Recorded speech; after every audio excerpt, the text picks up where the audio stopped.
मार के निकल रहा है, नहीं जा रहा जा रहा है। उसको गेट को मालूम नहीं, दूसरा नंबर ट्रांसफर कर देंगे। अरे एक से आराम से खींचो ना तुम। प्रतिशत देखिए निकाल रहा है।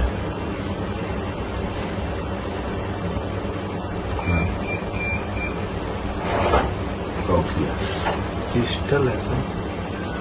पिस्टल है ना? हाँ 3 है, 1 2 3 4। सबके पास पिस्टल है। हाँ रमेश, 5 पांचों के पास सर। नहीं हम तो नहीं किए, आप ही बताए ना। अच्छा अच्छा ठीक है हम बात करते हैं। सिंगर से तो बता दें ना। ठीक मैडम को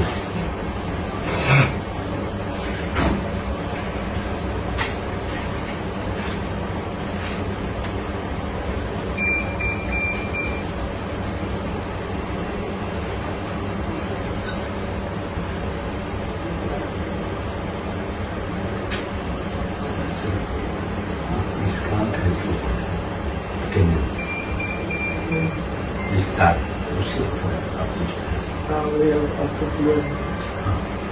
फोटो तो पहचान, फोटो तो आगे फोटो से वो पहचान करेगा। जहाँ एड्रेस होगा हम लोग रवाना हो जाएंगे।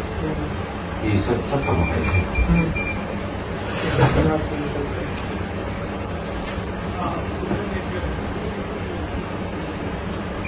उसका अटेंडेंस को बुलाइए किस काम को, उसको भी गोली लगेगा, उसको भी लगा है। उसको पैर में गोली लगेगी।